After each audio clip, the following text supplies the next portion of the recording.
Name the millionaire capital of America. What state comes to mind? California? New York? Maybe Connecticut? You said one of those, and you're wrong. Confidently, embarrassingly, and completely wrong. The state with the highest concentration of millionaire households in America, more than New York, California, and Texas, is New Jersey. Nearly 1 in 10 households in the Garden State has a net worth of $1 million or more. That means right now, statistically, if you were to walk into a New Jersey diner and sit next to a guy in an Eagles hoodie who's aggressively eating a breakfast sandwich, there is a meaningful chance he's a millionaire. And he doesn't look like it. Nobody looks like it here.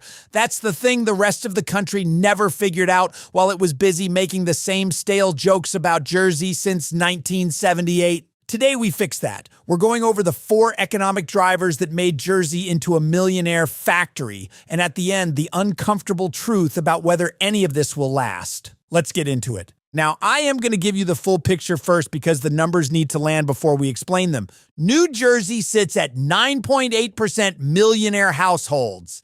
That's approximately 246,000 millionaire households in one state. It beat Maryland at 9.7% and Connecticut at 9.4%. And here's where people might get confused.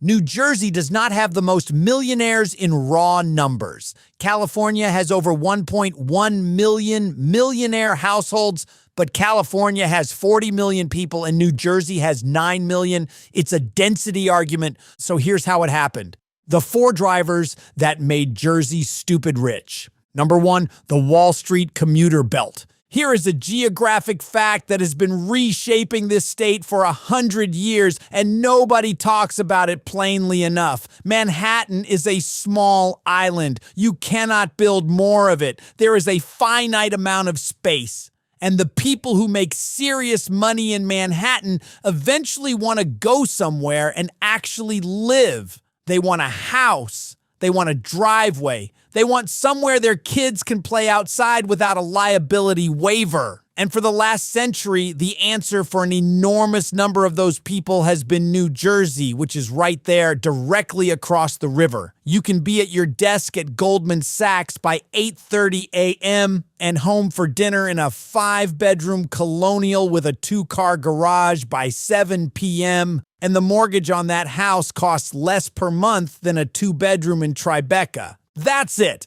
That's reason number 1, and it's devastating in its simplicity. Alpine, Short Hills, Summit, Chatham, Ridgewood. These are towns where the managing directors of investment banks eat breakfast every morning, get on a train, go to work in one of the most financially concentrated places on the planet, come back and do it again. The entire northern corridor of New Jersey, Bergen County, Essex County, Morris County, Union County functions as Manhattan's bedroom. A very expensive, very well-maintained bedroom with private school options and a ShopRite on the way home from the station. And the math checks out very nice for these people. You can live in Bergen County in an actual house with a yard in a town with excellent public schools for what it costs to live in a 2-bedroom apartment in a neighborhood where Manhattan people are complaining about how much it's changed. And every year, thousands of people who make their money in Manhattan make the change and end up in New Jersey. They might not love announcing it at dinner parties, but they do it. Approximately 76% of New Jersey municipalities have per capita incomes above the national average. You have to look for a New Jersey town that's underperforming economically. They exist, but they are outnumbered on all sides by towns full of commuters who are aggressively ordinary in person and extremely not ordinary on paper. The other thing about the commuter belt is that it compounds. When Wall Street has a good decade, and it has had several, the money doesn't stay in Manhattan. It moves to New Jersey. It buys houses, funds private schools, generates property taxes, which fund public schools, which attracts more high earners who buy more houses. The loop closes and then runs again. And it has been running since before the Lincoln Tunnel existed. Wall Street makes it. New Jersey takes it. That's reason number 1. Number 2, the pharma corridor. Okay, I need you to actually sit with what I'm about to tell you because this is one of those facts that sounds made up but is fully, completely real.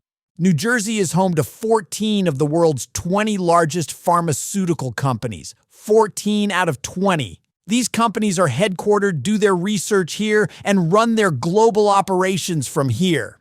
There's a nickname for this, an official nickname they use in economic development materials, the medicine chest of the world. Nobody outside the industry knows this nickname, but it is entirely accurate, and it is insane that it doesn't come up more often when people talk about this state. Johnson & Johnson is headquartered in New Brunswick, New Jersey, employing over 140,000 people worldwide. J&J, the baby powder people, the Band-Aid people, and also one of the most powerful pharmaceutical and medical device operations on Earth, running out of New Brunswick, which has a train station in Rutgers and no reason to be on anyone's mental map of global power, except it absolutely should be. Merck's world headquarters is in Rahway, New Jersey, a campus recognized as a National Historic Chemical Landmark by the American Chemical Society. Novartis has locations in East Hanover, Princeton, and Morris Plains, Bristol-Myers Squibb in Lawrenceville, New Brunswick, and West Windsor. Novo Nordisk, the people behind Ozempic, the drug that is currently more culturally powerful than most major religions, is headquartered in Plainsboro.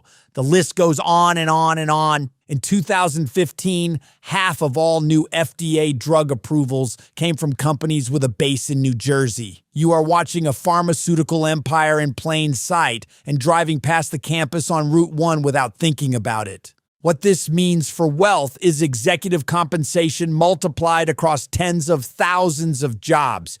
Research scientists, clinical trial directors, VP-level regulatory affairs people, every layer of a massive, enormously profitable industry concentrated into one corridor running through central and northern New Jersey. These careers have the kinds of compensation packages where the bonus alone puts you in a different tax bracket. And basically all of those people live here, buy houses here, pay property taxes here, and send their kids to the schools those property taxes fund.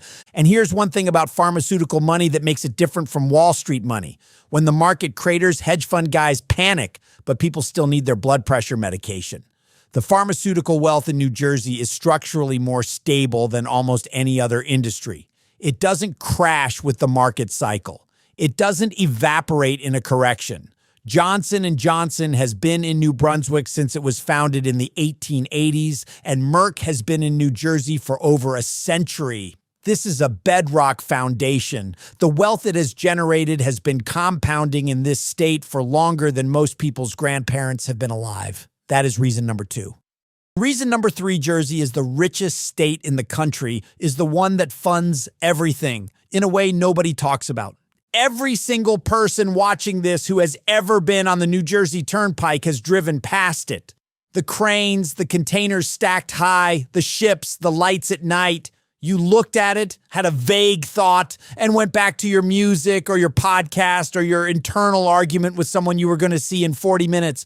What you drove past is one of the most economically important pieces of infrastructure in the United States. The Port of New York and New Jersey is the largest container port on the East Coast and the third busiest in the country. 1/3 of all cargo arriving on the East Coast enters through the docks that stretch across more than 2,000 contiguous acres of Newark and Elizabeth.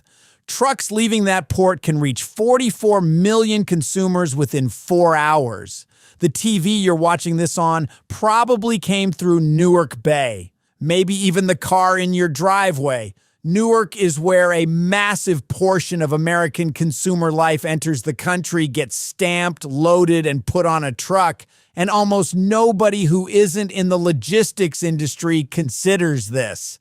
And it's been this way for years. In 1985, Port Newark Elizabeth Marine Terminal was the busiest cargo port in the entire world. While New York was getting the magazine covers and the cultural mythology, the actual economic infrastructure of the region was sitting in Newark Bay, moving cargo around the clock, generating wealth that spread through the surrounding communities in ways that don't make for glamorous content, but absolutely show up in the millionaire millionaire statistics. Because here's the thing about port money. It doesn't look like finance money, and it doesn't look like pharmaceutical money. It looks like a freight broker who started with a landline and a truck in 1982 and now runs a company with 200 employees.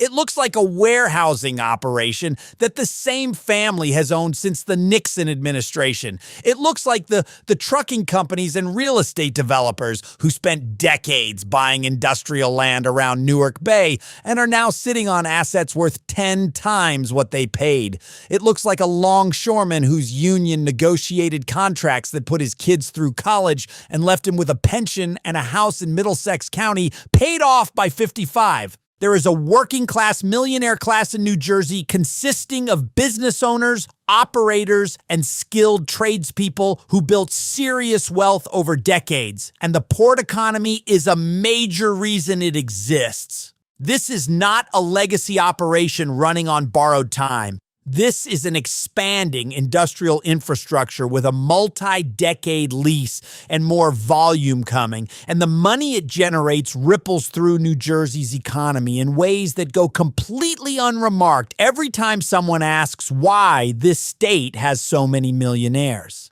That's reason number 3. Number 4, the education pipeline. This is the boring one. I'm not going to pretend otherwise. It's about school funding, but stay with me because this is the one that explains how New Jersey's wealth reproduces itself across generations rather than needing to be rebuilt from scratch every 30 years. New Jersey spends approximately $26,560 per student. 54% above the national average. It's funded by those property taxes that everyone is constantly furious about. And unlike some states that spend heavily and then produce outcomes that make you want to look away and pretend you didn't see them, New Jersey is actually getting results. High school test scores are second best in the nation. The state also has the second lowest dropout rate in the country, as well as one of the lowest student-to-teacher ratios.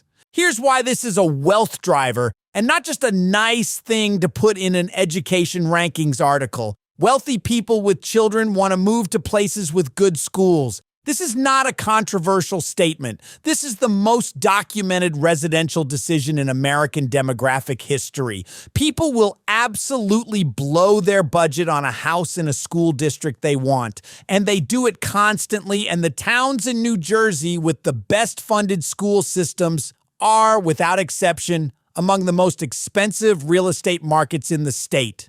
The property taxes in these towns are staggering, but those property taxes fund school districts that rank nationally. And those school rankings attract more wealthy residents who pay more property taxes, which fund better schools. You cannot easily determine which one started it because they've been feeding each other for long enough that the loop has become the system. The education machine and the wealth machine are the same machine. They just look different depending on where you're standing. New Jersey has held a top 3 national ranking for public education quality for multiple consecutive years. It didn't get there because somebody gave a speech. It got there because of 40 years of consistent funding decisions, driven by a property tax base that is itself the direct product of the wealth concentration created by the commuter belt, the pharmaceutical corridor, and the port economy all running simultaneously. All 4 reasons are interconnected. The schools are where they all converge and compound into the next generation. That's reason number 4, and it's the one that keeps this whole thing going after the current millionaires retire. All right, here's the part where it gets uncomfortable. Everything I just told you is real and documented. New Jersey, at number 1 in millionaire density, is verified and not particularly close. But New Jersey is also losing people at a rate that should concern anyone paying attention to the long-term picture. Over the past decade, New Jersey lost over 500,000 people and over $31 billion in personal income to other states. That is the 4th worst total in the country. Only New York, California, and Illinois did worse. The overall population has stayed roughly stable because of international immigration, which is fine. But here is the asterisk nobody leads with. The people coming in bring significantly less income than the people leaving, many of whom are wealthy retirees. retirees. So the headcount looks okay, but the income picture does not look okay. The people leaving generally aren't the ones who couldn't make it work. They're the people who made it work extremely well and now have the financial flexibility to reconsider the math. Among taxpayers earning $200,000 or more in adjusted gross income, New Jersey has ranked among the least attractive states for domestic in-migration in recent IRS data. The people this state's entire wealth model depends on retaining are increasingly having a conversation with their financial advisor that goes, "You pay 11% on every dollar above $1 million. Florida has no income tax. Your New Jersey house can stay your New Jersey house. You just file from the property in Naples." And a lot of them are doing it. Enough of them that it shows up in the numbers every single year.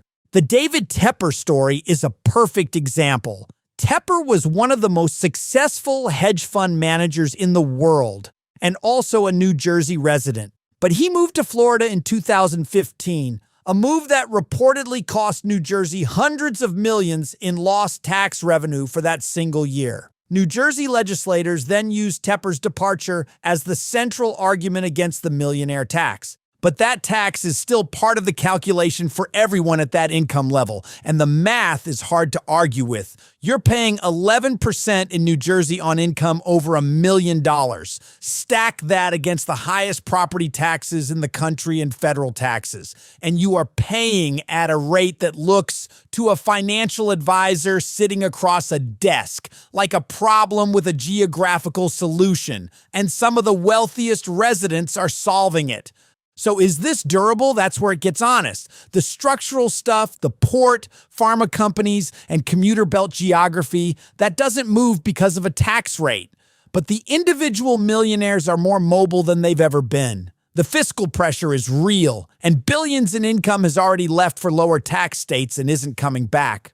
Whether the machine keeps running at full capacity or slowly loses pressure as the wealthiest residents drift south with their lawyers and their accountants and their change of domicile paperwork, that is the question New Jersey is going to have to answer.